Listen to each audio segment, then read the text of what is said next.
우리 함께 보실 하나님의 말씀은 신약성경 에베소서 2장 14, 15절, 2절 말씀입니다. 그는 우리의 화평이신지라 둘로 하나를 만드사 원수된 것 곧 중간에 막힌 담을 자기 육체로 허시고 법조문으로 된 계명의 율법을 폐하셨으니 이는 이 둘로 자기 안에서 한 새 사람을 지어 화평하게 하시고. 아멘.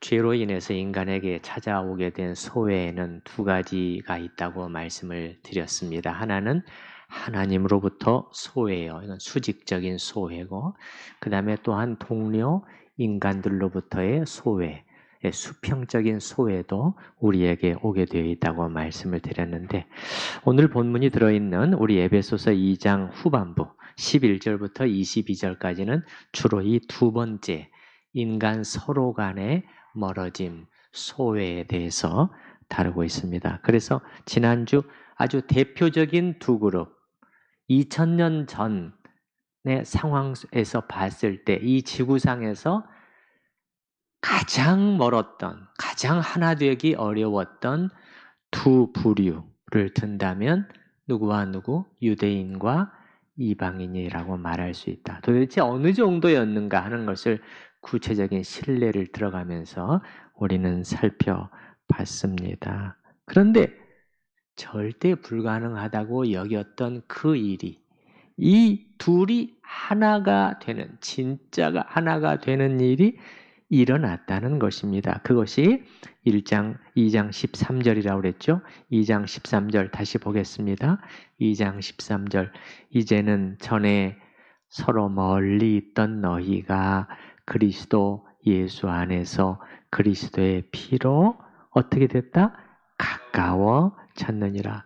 이론만이 아니었다고 했습니다. 가까워졌다. 실제로 일어났다. 에베소 교회 안에서 그들이 함께 앉아 예배를 드리고 음식을 먹고 애찬을 나누고 서로 안아주고 그러는 가운데 진실한 사랑이 오가는 놀라운 일이 있었다는 것입니다. 그러면 무엇이 이들을, 이 유대인과 이방인들을 이렇게 화평 속에서 하나가 되게 만들 수 있었는가 하는 것에 대해서 오늘 본문은 그 신학적인 근거들을 하나씩 설명해 주고 있습니다. 오늘 본문 14절, 15절은 화평에서 시작해서 화평으로 끝납니다. 하나됨에서 시작해서 하나됨으로 끝나는 것이죠. 그렇습니까? 14절이 어떻게 시작합니까? 그는 우리의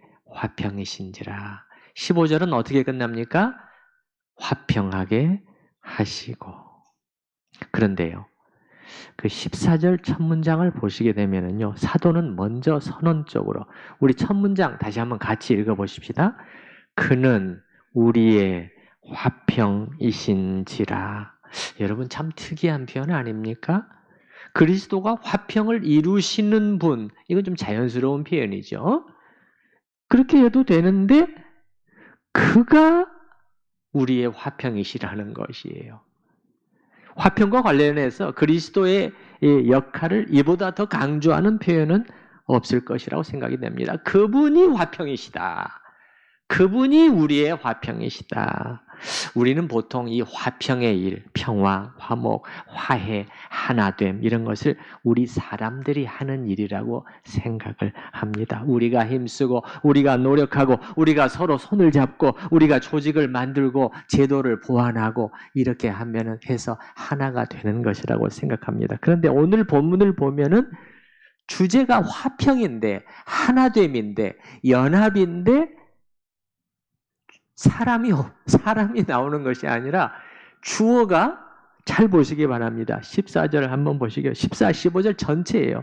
주어가 온통 그분이에요. 그리스도예요. 그리스도. 14절 그는 우리의 화평이신지라.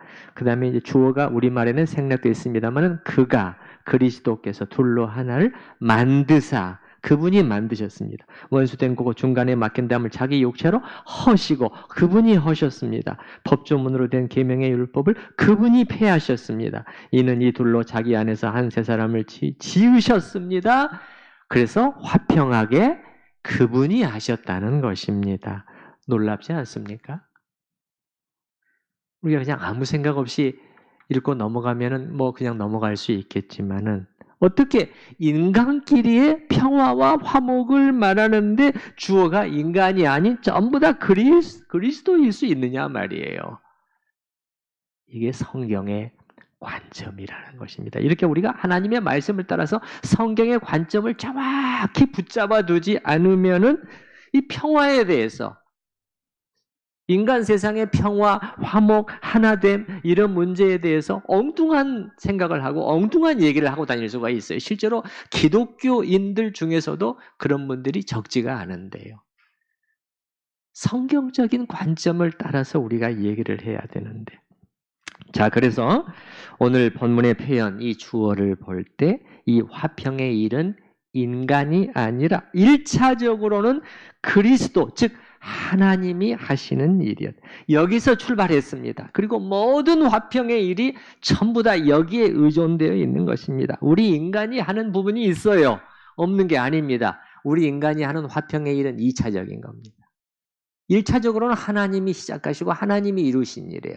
우리는 2차적입니다. 여기 하나님의 1차에 따라가고 반응하고 우리는 순종하는 것이 우리의 일인 것입니다. 나중에 말씀드리겠지만 2차도 필요해요. 그러나 1차가 먼저. 이 1차, 하나님의 1차가 없이 우리 인간의 2차는 있을 수가 없다는 것입니다. 그래서 이 화평은 먼저 하나님이 시작하고 하나님이 이루신 일인데, 그러면 하나님께서는 어떻게 이 유대인과 이방인 간의 이 불가능해 보였던 이 화평을 어떤 방식으로 성취해 내셨단 말인가 했을 때 이제 오늘 본문이 차근차근히 설명을 해주고 있는데, 오늘 본문은 상당히 신학적인 내용들을 담고 있는 구절들이기 때문에, 그러나 좀 어렵다 그래서 건너뛰어 버릴 것인가? 그런데 매우 중요하거든요. 그래서 우리 건너뛸 수가 없는 부분이에요. 그래서 조금 더 집중해서 우리가 살펴보도록 하십시다. 여기 보게 되면은요, 부정과 긍정 두 가지 방법으로 설명을 하고 있습니다. 먼저는 부정의 방식이요, 다음에는 긍정의 방식이요. 우리 15절에 보십시다. 15절. 법조문으로 된 계명의 율법을 뭐 하셨으니? 폐하셨습니다. 이게 부정입니다. 근데 이거 부정만이 아닙니다. 그 다음에 보면은 긍정이 나옵니다. 이는 이 둘로 자기 안에서 한 세 사람을 뭐 하셔서? 지으셨다. 이게 긍정입니다. 그래서 화평하게 하셨다는 것입니다. 이 두 가지를 우리 순서대로 우리 살펴보도록 하십시다. 먼저 부정적인 방법인데요. 유대인과 이방인 간 사이에 막힌 담의 역할을 하는 율법을 폐하시는 일을 하셨다는 것입니다. 자, 14절 다시 한번 보십시다. 중간 정도에 원수된 것, 곧 중간에 막힌 담을 허셨다는 거예요. 막힌 담을 허셨다. 이게 똑같은 내용이 무슨 내용이냐면 15절에 이 뜻입니다. 이걸 가지고 막힌 담을 허셨다는 거예요. 즉 율법을 폐하신 일, 그걸 가지고 14절에서는 중간에 막힌 담을 허셨다는 거예요. 근데 잘 보면은 또 중간에 막힌 담을 자기 육체로 허셨다 이렇게 나오는데, 이거는 자신의 십자가의 죽으심을 말씀하는 것입니다. 자, 15절 다 보십시다. 법조문으로 된 계명의 율법을 폐하셨으니, 그리스도께서 율법을 폐하셨다는 말인데, 여러분, 그러면은 이 말이 예수님께서 구약의 모든 율법을 전부 다 폐하고 없애버리셨다는 뜻일까요? 여기에 대해서는 자세히 말씀드릴 시간은 없지만은, 여기서 율법을 폐하셨다 했을 때 구약의 모든 율법을 가리키는 것이 아닙니다. 그럼 뭐냐? 주로 제사 의식, 정결 예법, 정결 규정 이런 것과 관련된 율법들을 막 가리키는 것인데 이걸 보통 우리가 의식법이라고 부르는 것이에요. 우리 따라서 해보십시다. 의식법. 예, 의식법이요. 예를 들면 어떤 것이 있을까요? 번제, 속죄제, 화목제 이런 희생제사와 관련된 율법들 혹은 정하고 부정한 것에 관한 규례들 그렇죠? 시체를 만졌을 경우에는 얼마 동안 부정하다 할지 또 무슨 동물은 먹어서는 안 된다 할지 또 할례, 의식 이런 것들을 우리가 무슨 법이라고 부른다고요? 의식법이라고 부르는데 이런 율법을 폐하셨다는 것입니다. 도덕적 율법을 폐하신 것은 아니에요. 도덕법이라는 것은 십계명을 중심으로 해서 윤리적인 삶의 기준을 정하고 있는 것들이죠. 예를 들면은 내 부모를 공경하라. 여전히 유효하죠? 폐해졌습니까? 간음하지 말라. 여전히 유효하죠? 내 이웃의 것을 뭐하지 말라? 탐내지 말라. 여전히 살아있어요. 이런 도덕법들은 살아있는데 의식법들을 폐했다는 것입니다. 의식법, 도덕법 이런 것들의 관계에 대해서는 오늘 오후 성경 공부 시간에 제가 자세히 풀어서 설명을 해드리도록 하겠습니다. 그러면 왜 이걸 폐하신 거죠? 왜 이걸 폐하셨느냐는 거. 여기 잘 표현을 보시기 바랍니다. 다 이게 신학적인 설명들인데요. 왜 이걸 폐하신 14절, 15절. 이런 율법들이 의식법 중심의 율법들이 유대인과 비유대인 간에 뭔가 이 거리를 멀어지게 합니다. 뭔가 적대적인 것들. 본문에서는 원수된 것을 만들어냈기 때문이라는 것이에요. 자, 14절 보시기 바랍니다. 그렇게 설명하고 있습니까? 그는 우리의 화평이신지라 둘로 하나를 만드사 뭐된 것? 원수된 것. 곧 중간에 막힌 담. 이 율법을 자기 육체로 허셨다는 것이에요. 그러면 언뜻 생각할 때 뭔가 이 율법 자체에 문제가 있었구나. 뭔가 적대적인 것을 만들어내는 뭔가 요소가 있었기 때문에 폐하셨다는 말인가? 그렇게 보기는 어렵습니다. 보다 정확히 설명하면은 율법 자체에 문제가 있었다기보다는 인간의 죄로 인해서 그런 결과가 오게 된 것입니다. 율법 자체는 나쁜 것이 아니었어요. 이런 율법들은 어떻게 주어진 거죠? 의식법들은 어떻게 주어진 거예요? 이스라엘 백성들이 이걸 통해서 하나님을 섬기고 이를 통해서 정결과 거룩에 대해서 죄에 대해서 어떻게 깨끗게 함을 받는가 어떻게 사함을 받는가 구원의 방식에 대해서 느끼고 늘 깨닫고 그럴 뿐만 아니라 이방에까지 이방의 빛이라고 그랬잖아요. 둘레 이방 민족들에게까지 이런 것들 죄와 거룩에 대해서 피를 통한 속죄에 대해서 구원에 이르는 방식에 대해서 그들에게 나타내고 이걸 통해서 하나님을 여호와 하나님을 증거하도록 주어진 것이었는데 이게 이제 어떻게 돼버린 거죠? 어떻게 바뀌어버렸죠? 이스라엘 유대인들의 죄와 자기중심성과 이기주의 때문에 이런 율법들을 가지고 자랑하게 됐다는 거예요.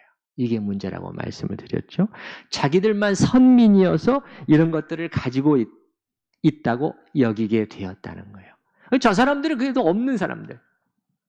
저 사람들, 둘레 이방 민족들은 그래서 상종할 가치도 없고 인간으로도 여기지 않고 뭘로 경멸했다고 그랬죠? 동물 중에서 개로 여기고 경멸하기에까지 이런 적대시하고 이렇게 돼버렸다. 그러니까 이방인들은 가만히 있습니까? 너네가 그렇게 잘났어? 그리고 이방인은 이방인들대로 유대인들을 싫어하고 미워하게 된 것이죠. 그래서 유대인들은 이 하나님의 율법, 나쁘지 않고 좋은 것을 뭘로 만들어버렸다는 것이에요? 중간에 막힌 담으로 만들어버렸고 유대인과 이방인을 막아버리는 담을 쌓는 것으로 만들어버렸고 원수된 것으로 만들어버렸다는 미워하고 적대시하는 근거로 만들어버렸다는 것이에요. 사실 이거는요 유대인들뿐만이 아니고 우리 인간 세계를 봐도 우리가 볼 수 있지 않습니까? 하나님이 주신 재능, 똑똑함, 은사, 이거 다 좋은 것들이잖아요. 좋은 것들을 가지고 죄는 이걸 어떻게 만들어 버립니까? 원수.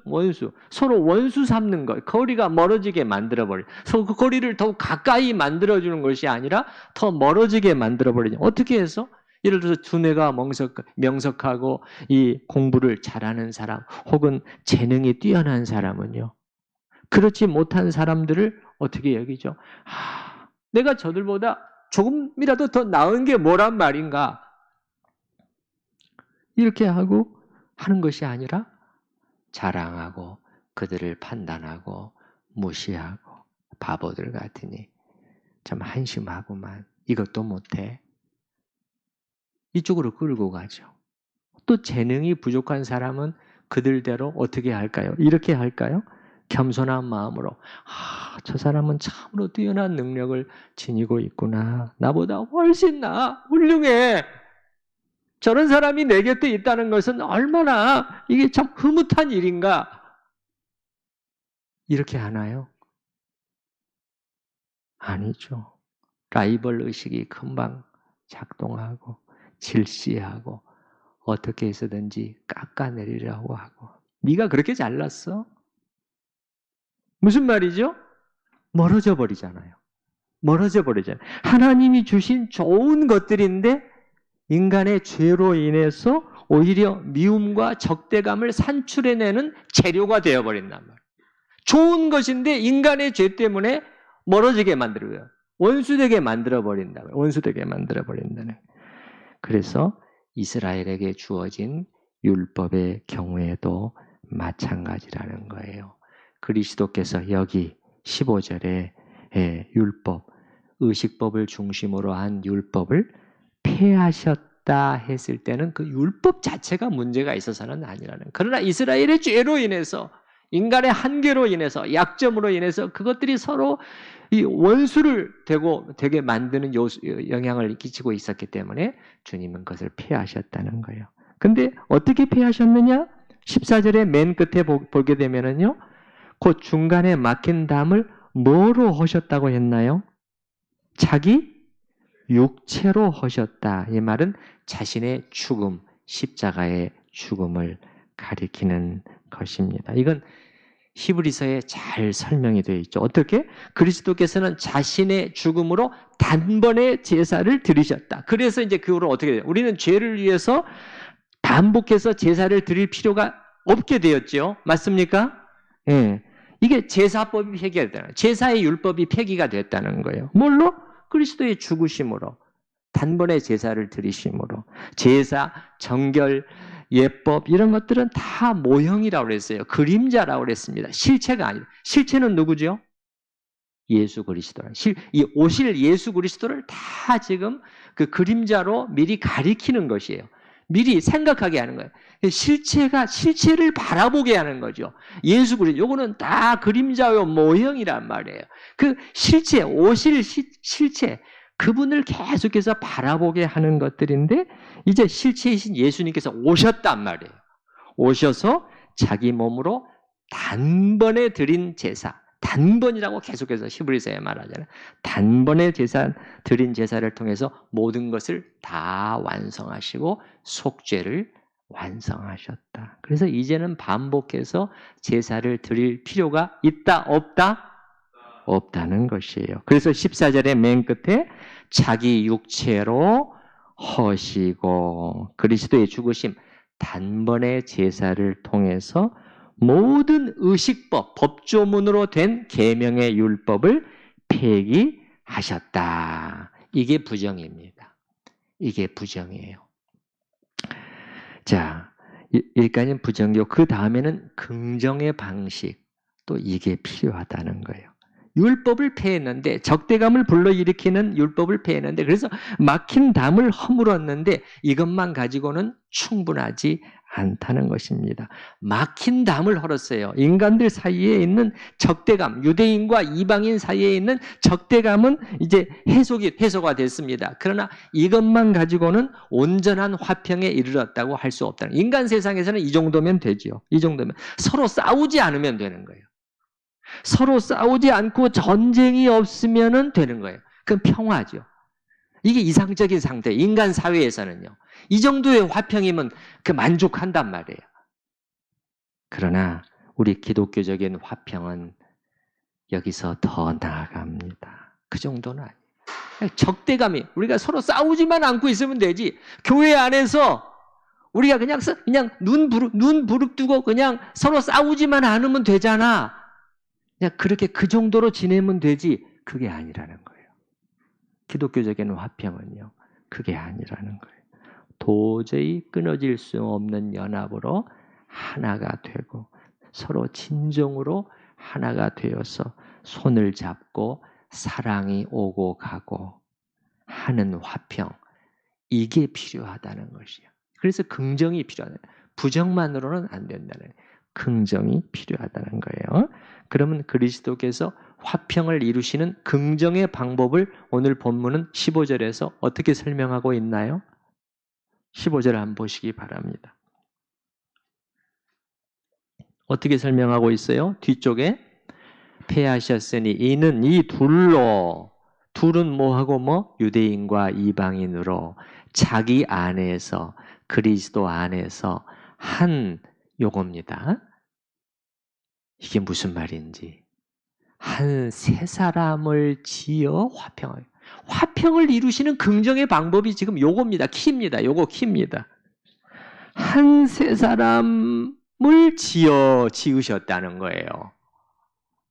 이게 무슨 뜻일까요? 요게 키인데, 근데 이게 굉장히 중요한 표현이라는 걸 알 수 있어요. 왜요? 여러 번 나오고 있거든요. 여러 번 나오고 있어요. 한번 보십시다. 14절에도 나오지요? 나옵니까? 한번 표현을 찾아보시기 바랍니다. 어떤 표현이 나오죠? 14절에 둘로 하나를 만드사. 자, 15절에 둘로 한 세 사람을 지어 나왔습니다. 오늘 본문은 아닙니다만 16절에 또 나옵니까? 이 둘을 한 몸으로.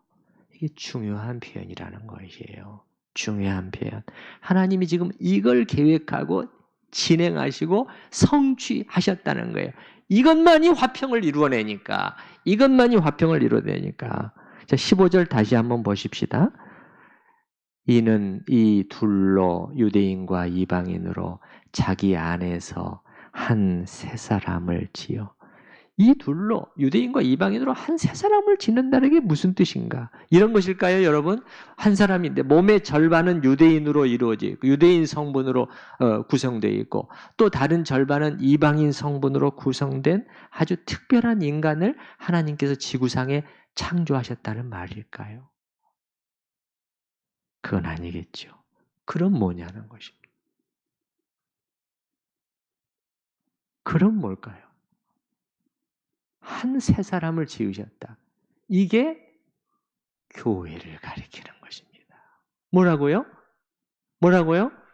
교회예요. 한 세 사람을 지어, 이 말이 교회를 지어. 여기서는 지금 선명히 드러나지 않지만 뒤로 갈수록 에베소서의 주제가 뭐라고 그랬죠? 교회라고 그랬잖아요. 교회. 그 뒤쪽에 보게 되면 또 나오잖아요. 21절, 22절 이런 데 보시기 바랍니다. 그의 안에서 건물마다 서로 연결하여 주 안에서 성전이 되어가고 너희도 성령 안에서 하나님이 거하실 처소가 되기에. 이게 다 뭐를 가리키는 거죠? 교회를 가리킨다는 것 우리가 알고 있잖아요. 그런데 자 15절의 표현을 잘 보면은 또 하나 중요한 표현이 우리가 놓쳐서는 안 되는 중요한 표현이 있어요. 잘 보시기 바랍니다. 이는 이 둘로 자기 안에서 한 세 사람을 뭐 했다고 그랬죠? 지어 화평을. 짓는다. 이게 정확히 창조한다는 뜻이라는 거예요. 크리에이트 하셨다는 거예요. 크리에이트.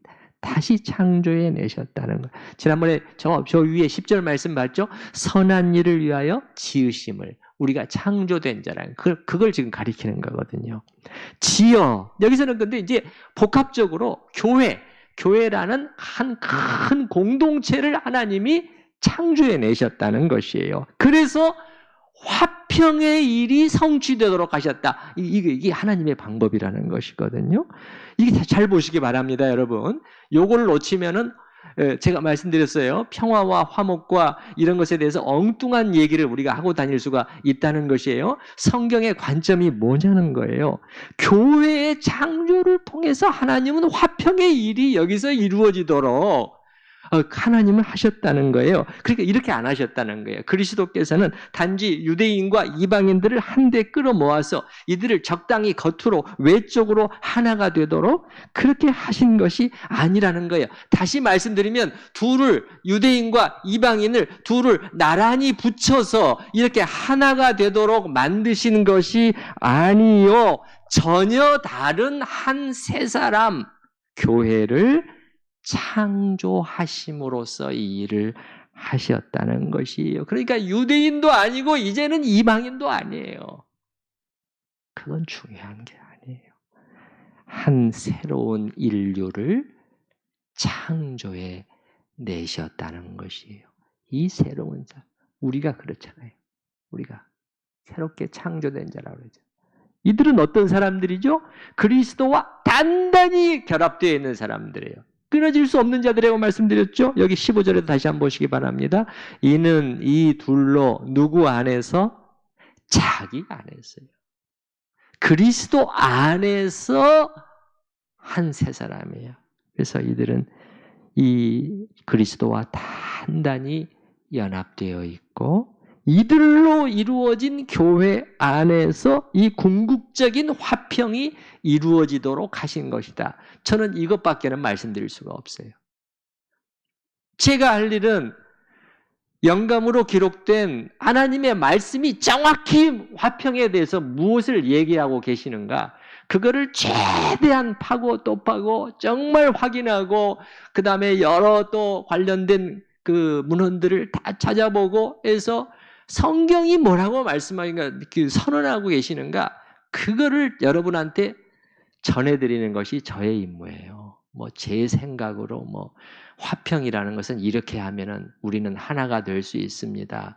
이런 이상론을 제기하는 것이 이 자리는 아닙니다. 그거는 이 자리를 크게 훼손시키는 거죠. 하나님의 영예를 훼손시키고 하나님의 권위 있는 말씀이 뭐라고 말씀하시느냐. 오늘 본문은 이게 하나님의 방법이었다. 이게 화평을 이루시는 하나님의 방법. 하나님의 길, 하나님의 방법은 정말 우리의 생각과 얼마나 다릅니까? 여러분이 생각하는 화평은 뭐예요? 어떻게 해서 이루어지는 거냐 말이에요.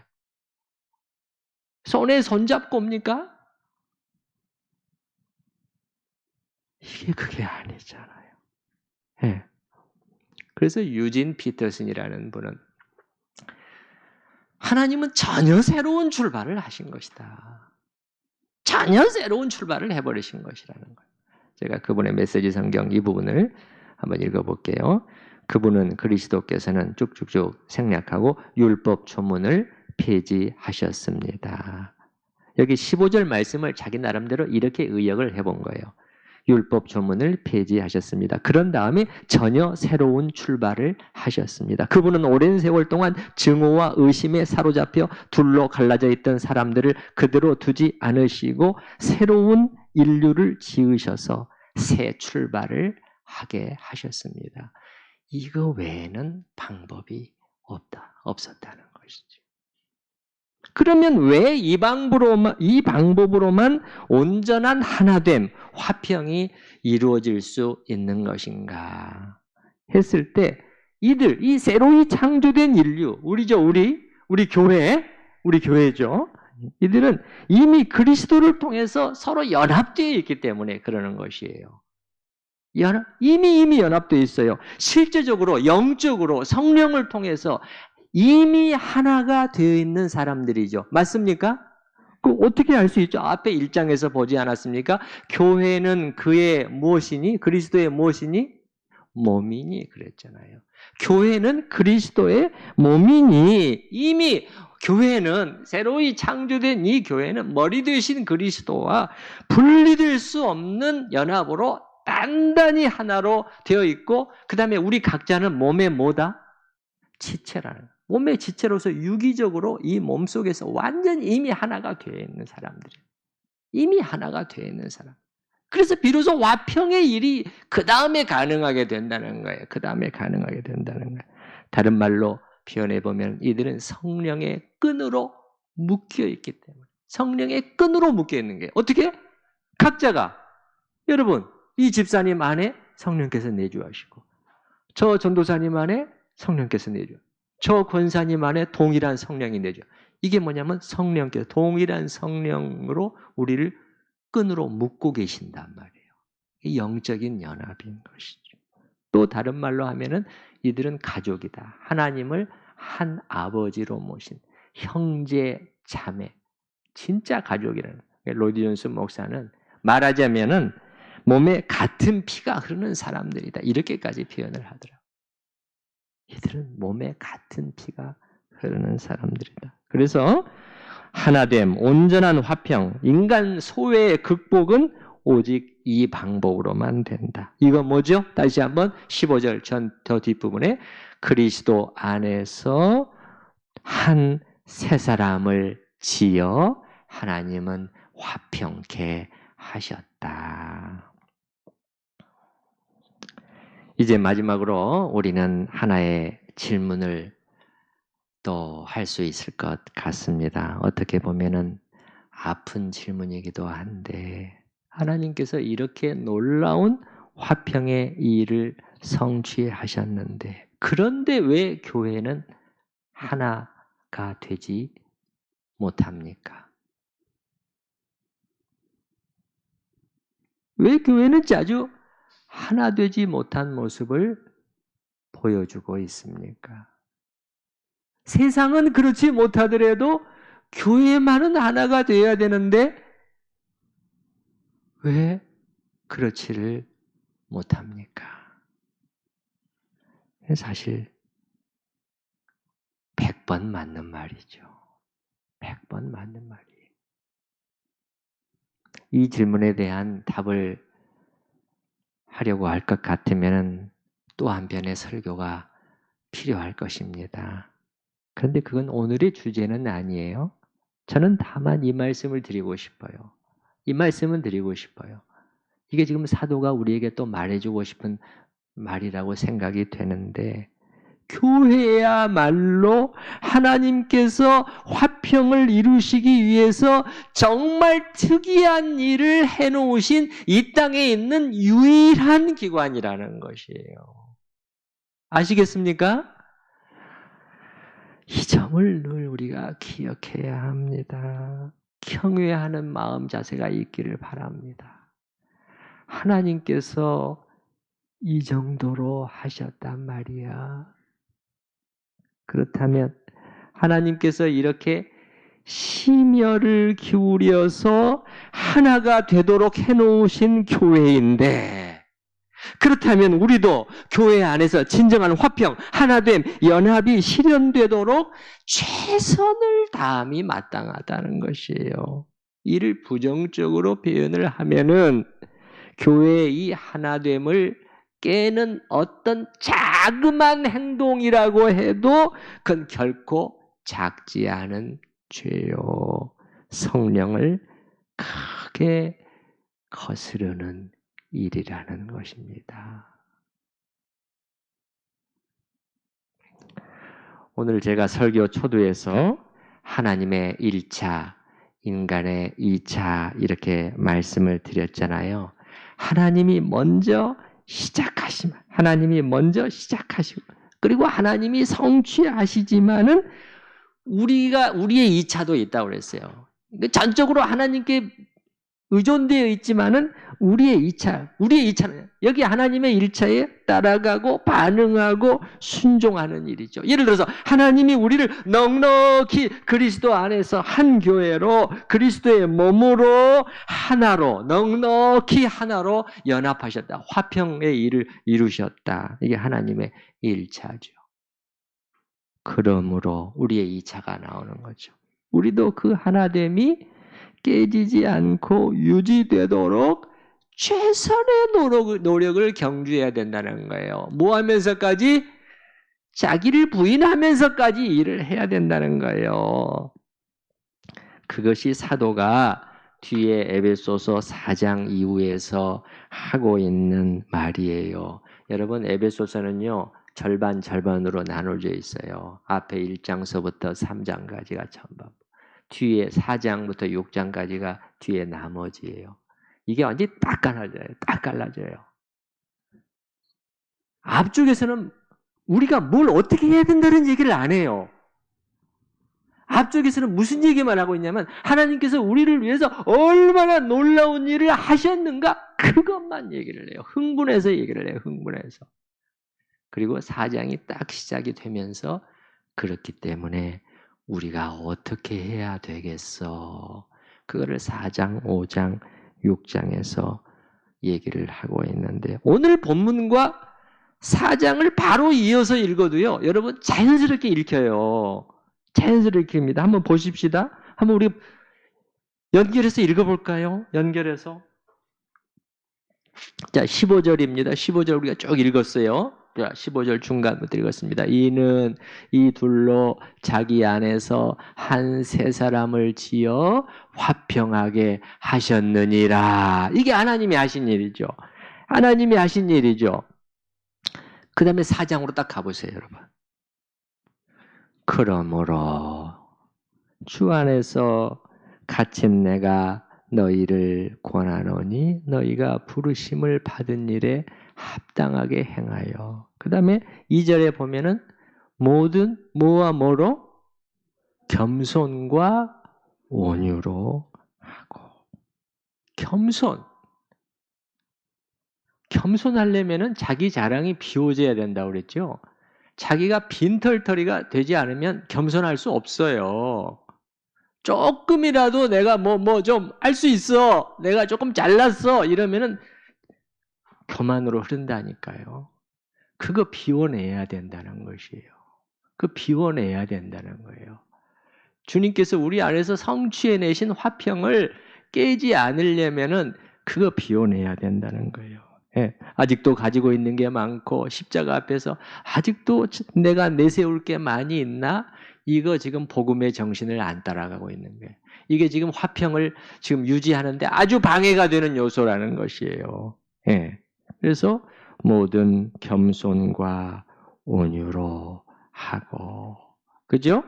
그 다음에는 오래 참음으로 사랑 가운데서 서로 용납하고, 용납, 받아주어라.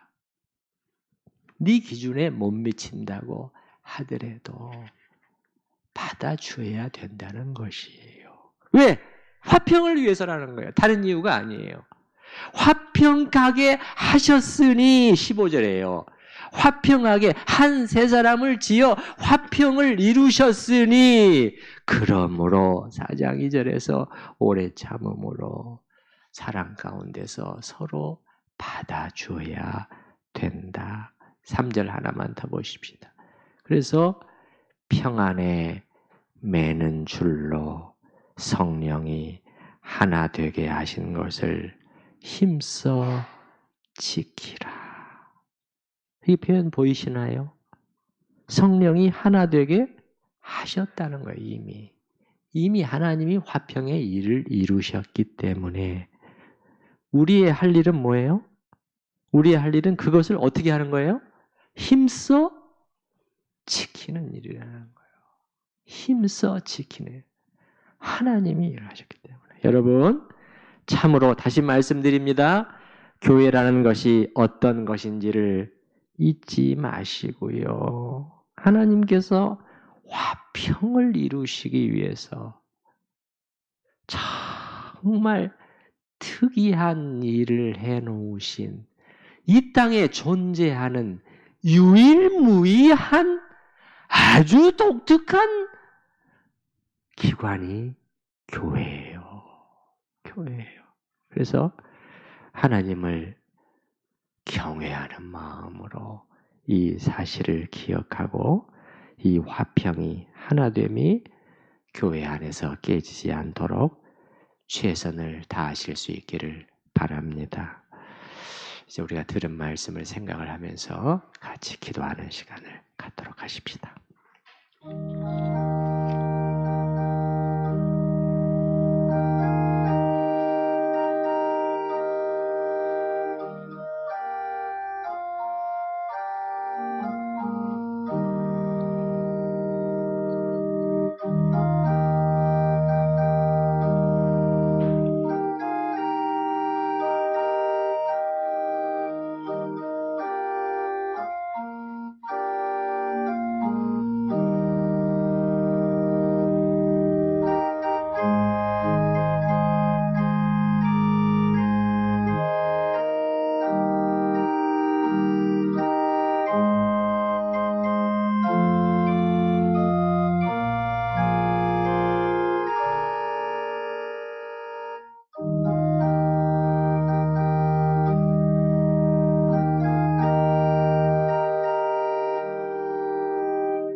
하나님으로부터 또 동료 인간들로부터 멀어져서 신음과 고통 속에 있는 우리 인간을 건지시고 이 부분을, 이 소외의 문제를 회복시키고자 오신 주님, 오늘 보니 인간 사이의 이 화평의 일이 우리의 일인 줄 알았는데 주님이 시작하신 일, 주님이 성취하신 일, 주님이 마치신 일이었습니다. 그리고 특별히 우리는 주님의 방법이 무엇인가를 들여다보았습니다. 주님의 방법은 이 둘로 한 세 사람을 창조하는 것이었습니다. 그리스도께 연합된, 그래서 서로가 하나 된 새로운 어떤 종족을, 새 인류를, 그냥 유대인과 이방인을 나란히 붙여서 한 사람을 만든 것이 아니요, 그와는 전혀 다른 그리스도에게 속한 새 인류를 만드시고 그들로 이루어진 교회 안에 진정한 화평이, 하나됨이, 연합이, 온전한 사랑의 하나됨이 이루어지도록 하시는 것이 하나님의 방법이었습니다. 주님의 방법을 찬양합니다. 주님, 이걸 붙들게 하시고 성경의 관점을 꼭 붙들게 하시고 다른 얘기를 하지 않게 하여 주시옵소서. 주님, 그렇다면 우리의 2차는 무엇인가 하는 문제도 생각했습니다. 하나님이 이렇게 놀라운 화평의 일을 이루셨는데 교회는 왜 하나 되지 못하고 있습니까? 너무도 아픈 질문입니다. 너무도 아픈 질문입니다. 이 속에 우리의 불순종이 가득 끼어 있다는 것을 우리가 어떻게 부인할 수 있을까요? 주님, 우리가 교회가 무엇인가를 다시 한번 기억하고 교회 안에서 화평의 일을, 성령의 하나 되게 하시는 것을 힘써 지키는 저희가 되게 하여 주시옵소서. 작은 것 하나라도 소홀히 여기지 아니하고 주의하고 자기를 부인하면서 이 하나됨의 일을 온전히 이루어내는 저희가 되게 하시고 그러므로 하나님의 뜻을 이루는 저희가 되게 하여 주시옵소서. 예수님의 이름으로 기도드립니다. 아멘. 찬송가 220장 1절 3절 같이 찬양하시겠습니다.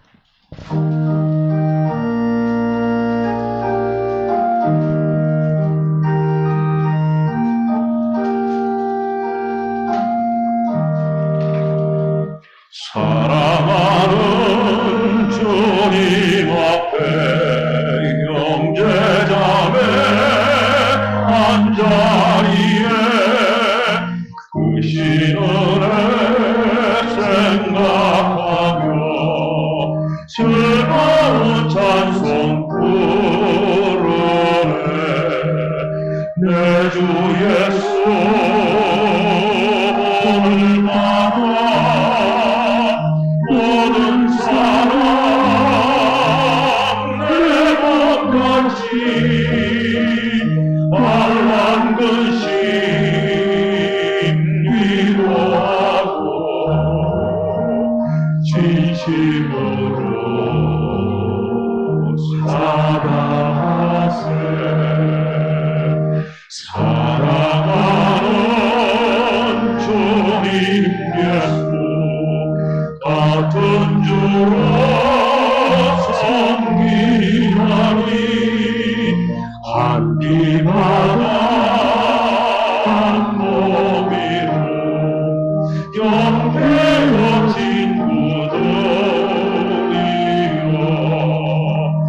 우리 주님